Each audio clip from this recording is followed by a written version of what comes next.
Selamat siang, Mbak. Apa kabarnya hari ini? Bagaimana perasaan kamu? Apakah sudah lebih baik dari minggu lalu? Selamat siang, Mbak. Sepertinya kabar saya baik-baik saja, Mbak. Hanya saja ada keganjalan sedikit. Bisakah kamu jelaskan apa perasaan mengganjal yang dimaksudkan? Baik, Mbak. Minggu kemarin saya udah menjelaskan bahwa saya akan berusaha mengatur jadwal belajar saya dan akan bicara langsung dengan tetangga saya dengan jujur, supaya mereka tidak membuat keributan lagi, sehingga saya dapat fokus untuk belajar saat di rumah. Baik.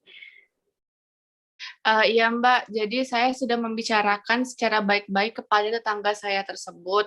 Namun akhir-akhir ini tetangga saya membuat keributan lagi di saat malam hari. Saya menjadi geram dan ingin kos saja agar saya fokus untuk belajar. Pasti tidak mudah memang untuk mengatakan hal tersebut kepada tetangga kamu. Tapi Mbak mampu mengatakannya. Itu sangat bagus. Jadi permasalahannya Anda marah dengan tetangga Anda karena keributan itu terulang lagi dan ingin kos saja untuk fokus belajar. Terima kasih Mbak. Iya Mbak, benar begitu. Oke, Mbak mengatakan sudah berbicara baik-baik kepada tetangga Mbak agar tidak membuat keributan di malam hari. Tapi kemudian Mbak berkata bahwa Mbak masih sering mendengar keributan tetangga Mbak di malam hari ya. Benar Mbak, saya merasa tidak nyaman saat berada di rumah. Apakah Mbak sudah mencoba menghubungi tetangga Mbak ketika peristiwa keributan itu terjadi? Tidak Mbak, saya selalu menyuruh ayah atau ibu saya untuk menegur tetangga saya, tapi entah mengapa saya tidak pernah mau menegur lagi, rasanya malas banget. Mungkin Mbak tidak mau menegur tetangga Mbak karena Mbak masih marah dan kesal dengan tetangga Mbak dan belum memaafkannya. Iya Mbak, perasaan saya masih jengkel hingga saya marah. Jadi sekarang Mbak ingin kos?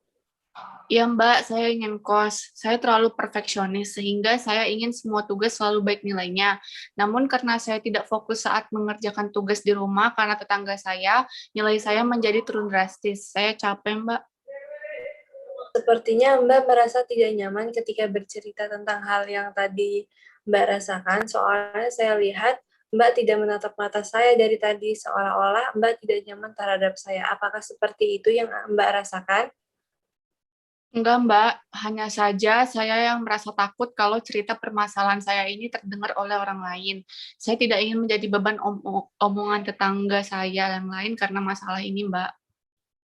Tenang saja, seperti yang saya katakan minggu lalu, bahwasanya saya merupakan konselor yang akan mendampingi Mbak selama proses konseling. Saya akan mendengarkan penuh apa yang Mbak ceritakan. Apapun yang Mbak ceritakan akan saya jamin kerahasiaannya. Ya Mbak, saya mengerti. Makasih ya Mbak.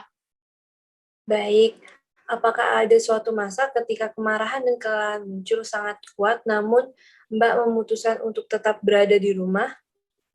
Ada Mbak, namun hanya sedikit keinginan saya untuk kos kuat sekali karena saya merasa tetangga saya akan selalu begitu meskipun sudah sering kali saya tegur.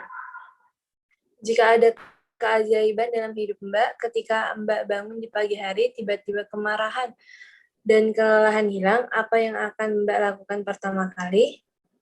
Saya akan berpikir sepositif mungkin untuk mengutarakan perasaan saya kepada tetangga saya.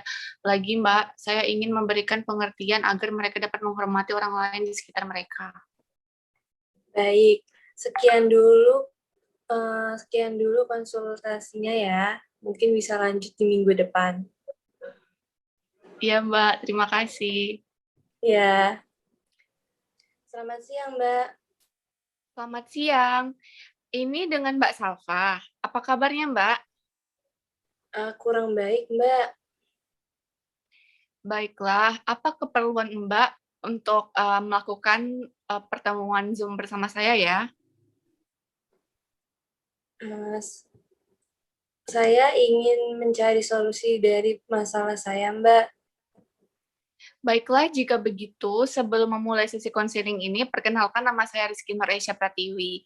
Mbak bisa memanggil saya Kiki atau Mbak Kiki. Saya yang akan menemani Mbak selama sesi konseling ini berlangsung. Dan saya juga akan memberitahu bahwa Mbak bisa dengan leluasa menceritakan apapun yang Mbak mau ceritakan kepada saya. Kerahasiaan Mbak dijamin aman dengan saya. Baik, Mbak. Saya setuju. Baik, Mbak mau mulai cerita dari mana ya? Saya takut dan bingung, Mbak, mau cerita dari mana. Saya takut Mbak juga menyalahkan saya akan masalah yang saya hadapi. Mbak tidak perlu takut dan bingung. Mbak bisa santai saja bicara dengan saya. Saya juga merasa tidak nyaman jika Mbak tidak percaya dengan saya. Tapi saya akan dengan senang hati jika Mbak bersedia menceritakan masalah Mbak dengan santai pada saya. Begini, Mbak, saya ada masalah dengan keluarga saya, terutama kedua orang tua saya. Iya, Mbak. Lalu, Saya merasa saya hanya menjadi beban keluarga saya, Mbak. Orang tua saya dan saudara-saudara saya yang lain selalu menyalahkan saya. Saya tidak tahu kenapa mereka sering bilang saya tidak berguna dan hanya menjadi beban bagi mereka. berada di posisi Mbak ini memang sangat sulit ya. Saya mengerti dan dapat memahami apa yang Mbak rasakan saat ini. Bisakah Mbak menjelaskan mengapa keluarga Mbak bisa seperti itu? Iya, Mbak, jadi mungkin ini dimulai saat saya tidak masuk ke universitas negeri, Mbak. Waktu itu saudara-saudara saya semua lulusan universitas negeri di Indonesia maupun di luar negeri. Hanya saya saja yang masuk universitas swasta, Mbak. Dari situ saya merasa orang tua saya mulai memperlakukan saya berbeda. Mereka mulai membanding-bandingkan dan bilang saya hanya beban mereka karena tidak bisa seperti saudara-saudari saya yang lain. Bisa nggak Mbak menjelaskan kepada saya kenapa Mbak tidak bisa masuk universitas negeri seperti yang diharapkan kedua orang tua Mbak itu? Iya, Mbak, pada saat masih SMA, saya punya masalah hubungan dengan teman saya hingga menyebabkan saya galau dan menurunkan nilai-nilai saya sehingga saya tidak bisa masuk universitas yang diinginkan kedua orang tua saya. Jadi begitu. Lalu apa yang pernah Mbak katakan kepada orang tua Mbak? Saya tidak pernah mengatakan apa-apa, Mbak. Mungkin saya mengecewakan orang tua saya, Mbak, sehingga orang tua saya seperti ini terhadap saya. Dulu orang tua saya pernah melarang saya untuk berteman dengan teman saya ini, tapi saya melanggarnya, Mbak. Saya tetap berteman dan hingga saya tidak bisa masuk universitas negeri. Saya merasa hal yang saya lakukan benar dan tidak merugikan siapa-siapa, akan tetapi ternyata merugikan diri saya sendiri, Mbak. Oke, baik. Tadi Mbak mengatakan bahwa Mbak dilarang berteman oleh orang tua Mbak. Tapi Mbak tetap melanggarnya dan tetap bersama teman Mbak itu ya? Iya, Mbak, saya tahu saya salah. Saya tidak mendengarkan perkataan orang tua saya. Baik, lalu apa Mbak sudah pernah mencoba meminta maaf kepada orang tua Mbak? Iya, Mbak, benar. Saya sudah pernah mencoba meminta maaf, akan tetapi orang tua saya terkesan tidak peduli dan mengabaikan saya. Mungkin orang tua Mbak seperti itu karena orang tua Mbak masih merasa kecewa dengan Mbak. Iya, Mbak, sepertinya. Saya sudah lelah, Mbak. Saya stres di rumah hingga jarang pulang ke rumah. Saya melakukan itu karena saya ingin orang tua saya memperhatikan saya dan menganggap saya, Mbak, hingga pada titik di mana saya merasa capek seperti ini terus, Mbak, dan tidak ada jalan keluar terhadap masalah saya.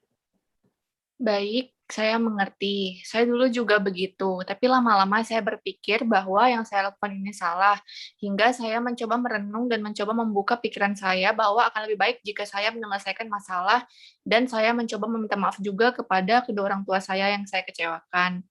Ya, saya tidak tahu telah dimaafkan atau belum, tapi tidak ada yang tidak mungkin, bukan?